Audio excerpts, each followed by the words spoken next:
ये मुल्क को ना मुल्क रहने दें, यहाँ के जो लोग हैं ना उनको उनके हकूक की ना जामन बने, उनको तबाह बर्बाद ना करें जनाब। आप एक ऐसी नहीं, आप ना करें, मगर आप सवाल भी तो सही करें ना। बिस्मिल्लाहिर्रहमानिर्रहीम, अस्सलाम वालेकुम, welcome to legal talks by Suhail. जैसा कि हमने आपसे वादा किया था कि हम आपका एक राना अली रियाज साहब के साथ ज़रूर पॉडकास्ट हम आपको दिखाएंगे। राना अली रियाज साहब का मैं मुख्तसर से तारुफ कराता चलूँ। ये पेशे वकालत के पेशे से मुंसलिक हैं और एडवोकेट हाई कोर्ट हैं and young and emerging advocate हैं, और अपना जो है इन्होंने बहुत ही मुख्तसर अरसे में बहुत नाम बनाया है और कॉन्स्टिट्यूशनल मैटर जितने भी आईनी मामलात हैं उसके ऊपर बहुत ज़्यादा दस्तरस रखते हैं। और आप जानते हैं कि पिछले दिनों बहुत ज़्यादा शोर गुल है रिगार्डिंग 26वीं तरमीम जो आइन के अंदर प्रपोज की गई है, और इसके हवाले से मुख्तलिफ पार्टीज की जो है वो अपने एजेंडा हैं और अपने ही जो है उसके हवाले से स्टैंस है। इसी तरह वकला है, उनका अपना बयानिया है इस हवाले से। तो आज हम जानते हैं कि राना अली रियाज साहब का इस हवाले से क्या बयानिया है और वो इसको किस नज़र से देखते हैं। राना साहब अस्सलाम वालेकुम। वालेकुम सलाम, welcome to the show. Thank you Suhail भाई, आपका बहुत शुक्रिया, आपने इतना अच्छा तारुफ मेरा करवाया जिसके मैं काबिल नहीं था। आपकी बहुत मेहरबानी, बहुत शुक्रिया। आप काबिल थे। और राना साहब मैं जानना चाहूँगा ये जो 26वीं तरमीम जिसके हवाले से इतना ज़्यादा जो है ना वो शोर गुल है, ये असल में कौन से अहम जो तरामीम है जो प्रपोज की गई हैं, पेश की गई हैं 26वीं तरमीम के हवाले से, वो थोड़ी सी ज़रा एक्सप्लेन कर दें। देखें, 26वीं जो तरमीम है आइन में ऑलरेडी 25 तरामीम कर चुके हैं। अच्छा, सबसे पहले सुहेल साहब, कर चुके हैं से मुराद है कि ये अप्रूव हो चुके हैं या प्रपोज हुई हैं? 25 अमेंडमेंट्स हो चुकी हैं जब से कॉन्स्टिट्यूशन बना है। 1973 में कॉन्स्टिट्यूशन ऑफ पाकिस्तान बनता है और 2024 तक 25 अमेंडमेंट्स हो चुकी हैं कानून में। अब मैं आपको देखें इसको डिटेल से बताने से पहले मैं आपको पहले ये बताऊं कि कानून और तरमीम ये हैं क्या। सबसे पहले देखें, जो कॉन्स्टिट्यूशन है ना, we should know about the constitution, we should know about the definition of the constitution कि कॉन्स्टिट्यूशन है क्या। देखिए, कॉन्स्टिट्यूशन ये है, the constitution is a rule book for a state, it sets out the basic fundamental principles by which the state is governed. ये इसका मैं अगर आपको इसको आसान अल्फाज में आपको ये बताऊं कि ये एक मजमुआ है, एक किताब का एक ऐसा मजमुआ है जिससे स्टेट के तमाम तर मामलात को चलाया जाता है। देखें सुहेल साहब, गुजारिश ये है कि जब कॉन्स्टिट्यूशन को बनाया जाता है तो वो according to the will of the public और जो पब्लिक की प्रैक्टिस होती है उसको मद्देनजर रखते हुए कॉन्स्टिट्यूशन को और कानून को बनाया जाता है। जैसे जैसे with the passage of time अवाम की या कौम की प्रैक्टिस में या विल में, पब्लिक की विल में तब्दीली आ जाती है, उसी लिहाज से फिर कॉन्स्टिट्यूशन में भी तब्दीली की जा सकती है। जब हम कॉन्स्टिट्यूशन में तब्दीली करते हैं तो हम उसको कहते हैं कि ये तरमीम है। और हमारे कॉन्स्टिट्यूशन के मुताबिक, पाकिस्तान के कानून के मुताबिक तरमीम करने का जो तरीका है वो ये है कि आपको 2/3 अक्सरियत पार्लियामेंट से लेनी पड़ेगी, फिर आप किसी भी तरमीम को कानूनी हैसियत दे सकते हैं। यानी कि 2/3 अक्सरियत का जो है वो किसी भी आइन के अंदर तब्दीली के लिए जरूरी है कि 2/3 अक्सरियत हो। जी बिल्कुल। तो क्या आम कानून के लिए भी यही है? देखिए, कुछ कानून ऐसे होते हैं जिनमें आपको 2/3 मेजोरिटी नहीं चाहिए होती, उसमें आप सिंपल मेजोरिटी से भी कोई भी बिल पास करवा सकते हैं किसी भी लॉ में, ठीक है जी।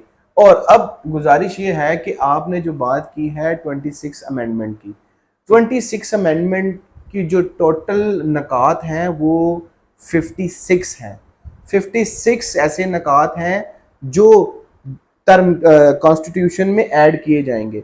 अगर हम आर्टिकल 9A को देखें जो प्रपोज्ड अमेंडमेंट है, आर्टिकल 9A, उसमें वो बताते हैं कि क्लीन एंड हेल्थी इन्वायरमेंट के हुकूमत वक़्त या रियासत की ये जिम्मेदारी होगी कि वो हर एक शहरी को एक क्लीन और हेल्थी इन्वायरमेंट जो है वो प्रोवाइड करे।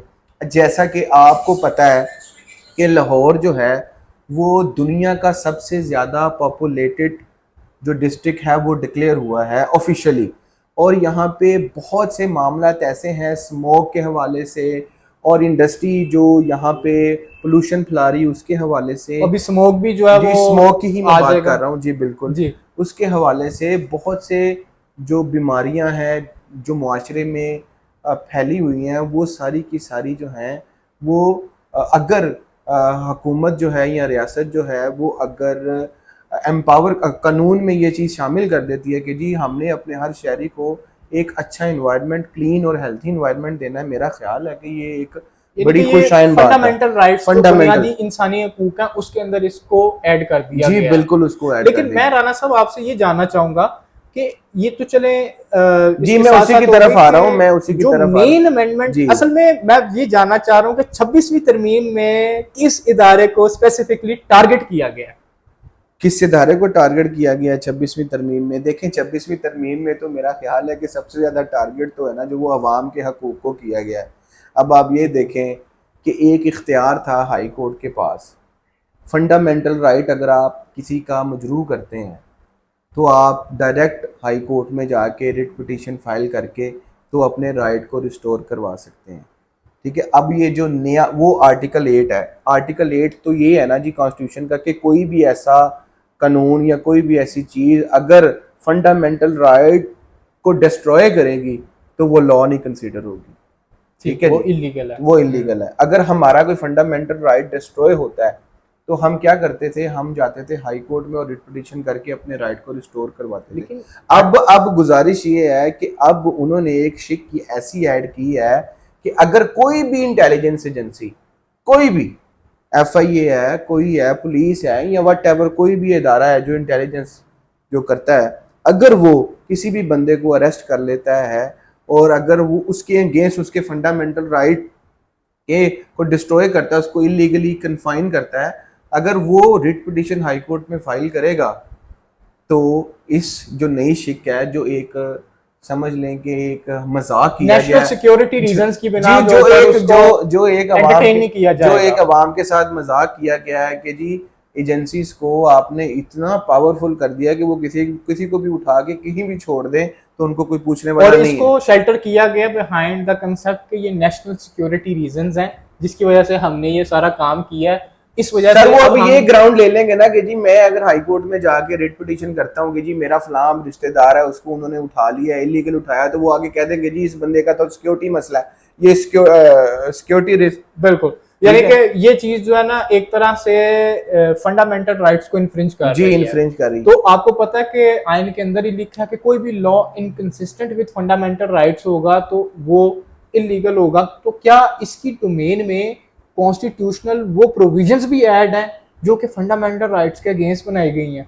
देखें ये तो फंडामेंटल राइट प्रोविजन तो ये तो इटसेल्फ जो ये अमेंडमेंट कर रहे हैं इससे रिलेटेड कि जी हम नेशनल सिक्योरिटी का बता के हम किसी को भी उठा लेंगे, तो मेरा ख्याल है ये तो यार आप बुनियादी तौर पे इसको देखें ना, ये तो फंडामेंटल राइट के अगेंस्ट ही है ना, तो ये तो प्रोविजन ही मेरे ख्याल से नल एंड वाइड डिक्लेयर होनी चाहिए।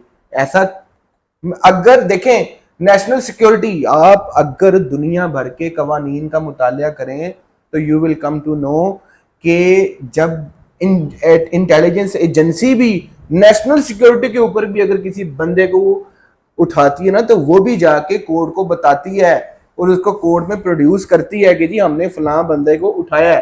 ठीक है, लेकिन राणा साहब मेरा फिर सवाल वहीं पे स्टैंड कर रहा है। वो तो ठीक है, एक आपने जो बात की है कि अवाम के राइट्स को इन्फ्रिंज किया गया, लेकिन जो मेरा पर्टिकुलर क्वेश्चन है वो ये है कि इसमें पर्टिकुलरली किस इदारे को टारगेट किया गया और कैसे किया गया?